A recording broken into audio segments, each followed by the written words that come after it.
We've had the tapes released this week, featuring, amongst others, Ted Baillieu's Chief of Staff, Tony Nutt. He's very critical of you in some areas. Are you happy to work with him? I said to Tony Nutt during the week that choice of language in different parts of those tapes was not the right thing or appropriate. He accepts that. All right. Well, it's all about your advisor, Tristan Weston, and the allegations you hung him out to dry. He took the fall for undermining Simon Overland when you were approving it. Well, do you deny that? I do, absolutely, flatly and utterly. The Crossing the Line report was tabled on the 27th of October 2011. It resulted from weeks, indeed months, of investigation by the OPI, 20 witnesses called, the use of phone taps and the like, conclusive findings within the report, including, I might say, the record in the report of the tearful acknowledgement by Mr Weston to my Chief of Staff, Ben Hindmarsh, at the end of June of that year, that he had lied to Mr Hindmarsh, that he had lied to me, and apologies for them. Why do these senior Liberals think that you were some part of it? Well, I don't know that they do. What are you putting to me now? I mean, I have not had a senior Liberal come to me and say that. Well, these conversations, these tape conversations. Insofar as Tony Nutt is concerned on these tapes. Tony Nutt and Mantak. Well, I think that well, first thing, can we put aside the Crossing the Line report? I mean, the OPI reported, made conclusive findings, yeah, but it's after extensive investigations, and those findings stand to this day. Insofar as the commentary in those tapes is concerned, this is three guys, as I hear it. I shouldn't say hear it, I've only heard snippets of it just on programs, but I've read a bit of it, not all of it. I haven't, I just haven't had the time. But as I read it, this is three guys in a room talking about what is going to happen insofar as the general future of one of them is concerned. The two of them who are involved on behalf of the Liberal Party, of course, didn't know that the third was busily taping what was otherwise going to be a private conversation. That's true, that would seem to be true, but I know that's got a lot to do with the essence of it. Well, it's got a hell of a lot to do with it. I mean, who of us in a private environment would be happy to have every single conversation we've had replayed to the world and think to ourselves, God, if I had my time again, I wouldn't quite put it like that. Would you be happy to have your conversation with Bill Tilley replayed on tape? The conversation with Bill Tilley has been replayed on tape, as you know. All of it? Well, you better ask Bill. I mean, this was canvassed. Again, this is old news. We're back here 12 months again. You and I have sat here and talked about this before. All right. In July last year, I raised publicly and then with Ted Baillieu the fact that I believed that Tristan Weston had received offers. Were you aware of that at the time? I was not. I mean, I didn't know what was happening down at the Liberal Party headquarters. Once it became public? No, I didn't know. I mean, these were all. This was all being handled by Tony Nutt. It's part of his responsibility, and in any event, we need to be a touch careful here. These issues have now been provided to IBAC. The Commissioner will make a determination about them. We'll see where it goes. Well, you told me they're old issues, and suddenly they're with IBAC. You can't comment on them. No, hang on. You're trying to make a link between two distinctly different comments. The old issues I referred to was the commentary with regard to the matter you raised over Bill Tilley. I don't see, with due respect to your legal degree, I don't see that we can be in contempt of IBAC. Why can't we discuss them? Well, IBAC now had provided to it it's not a court. The material that it will make a judgment about, having assessed what it believes to be the import of those tapes. I'm not going to get into preempting IBAC and what it may or may not do. I'm just amazed that when it was stated on July 13 last year this had happened, you or Ted Baillieu didn't bother to ask anybody about it. And particularly you, because it's your advisor. The bloke has allegedly been hung out to dry, being offered deals from the Liberal Party. Well, let's see what the IBAC Commissioner has to say about all of this. And you didn't ask any questions in July last year? No, I did not ask any. When's the first you knew about it? This week? When I heard about it this week. Well, you need some help. You need some media advice, because it was very public in July last year. July 13th it was first raised. Well, and then the Premier dodged around on July 18th. I understand the history that you're now offering me, and I did hear that earlier in the week too. I acknowledge that.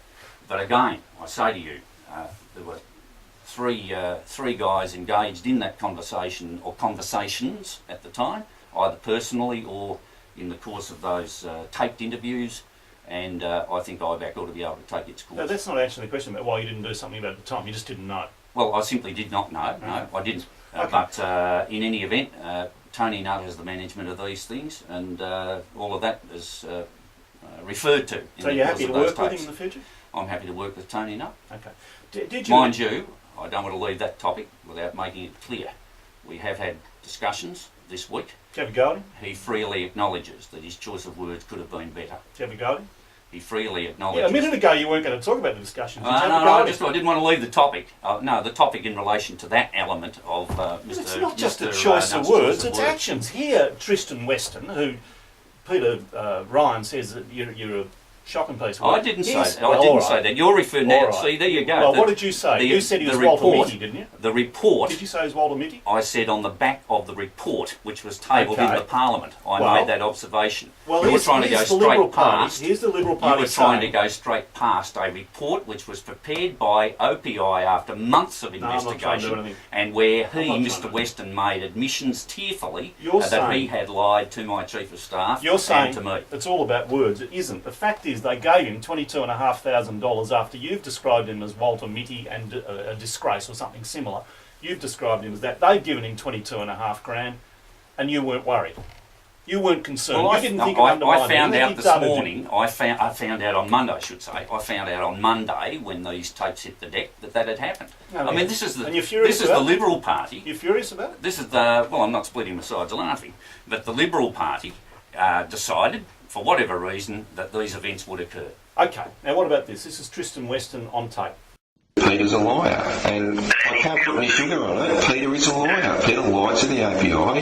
Peter lied to the Parliament, and he's continuing to lie about what he did and didn't know. And again, I've not said anything to anybody. I'm just simply sitting here minding my own business as best I can, trying to get on with my life. Peter is a liar. You lied to the OPI and you lied to the Parliament. Well, let's characterise the event for a start. Let's get that right. So we've got Well, these let's three. deny it first. Well, of course I deny it. Okay. We've got three guys sitting in a room in a conversation, a consensual conversation, apparently to do with Mr. Weston's future. Two of the contributors do not know that they are being taped. The third knows full well because he's doing the taping. And in the course of the process, he utters those words which, if I may throw back to my legal career, if ever you saw a self-serving, apologist, half-baked commentary from a bloke who I would think independently, looking at this, in as much as I can be, set it so that he'd be able to say those words into that tape, which he was then making. I mean, spare me. Absolutely spare me. He's doing the recording, Neil Mitchell. He's the one who set the whole thing up. He's the one who taped this private conversation and did not tell these other two guys, and he feeds into that tape that verbiage, and you're trying to tell me that's got some element of credibility Doesn't about mean it? it's untrue.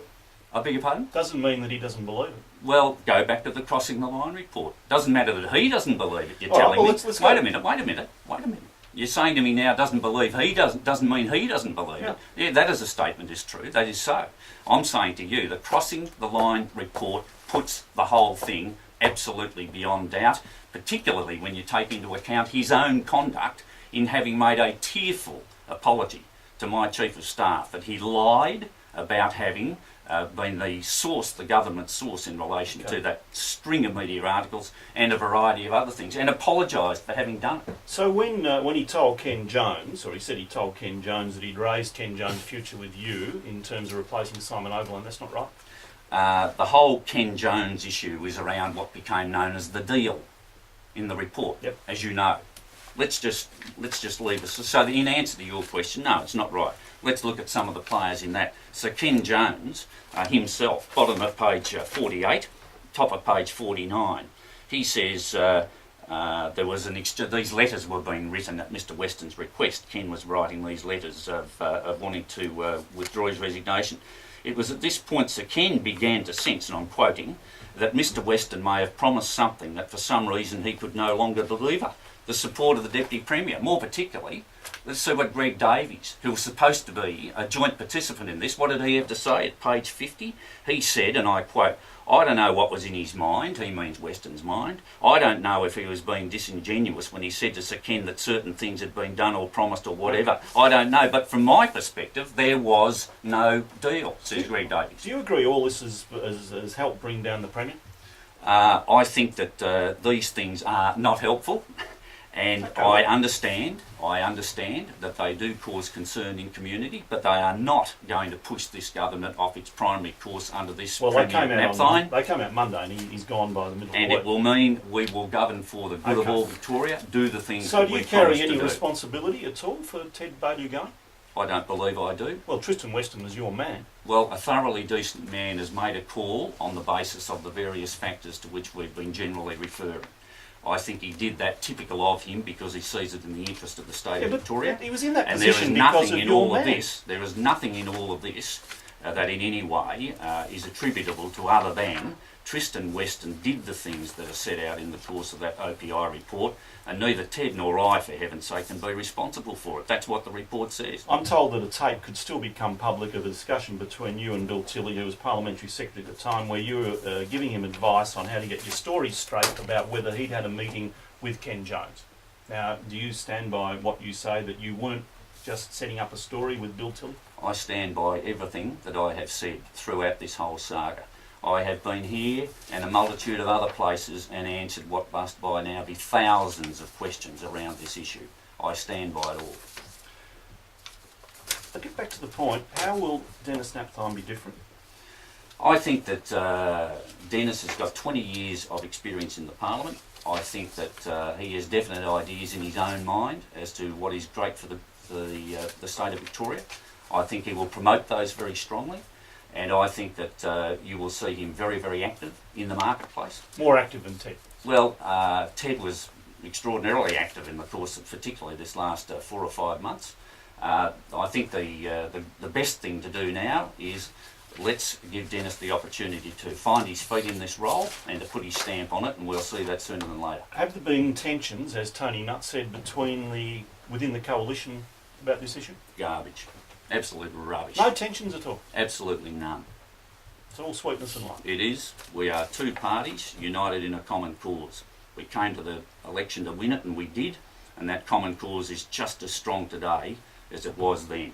And you will survive the full term despite Jeff Shaw? We will see things play out, and I acknowledge there are roads yet to be travelled. All I'm simply saying to you is let's not preempt anything in relation to all of this. That's the dynamic of politics. Is everything on the table? But it is our intention, certainly our intention, to govern through it until the 29th of November 2014. Is everything on the table for negotiation with Jeff Shaw?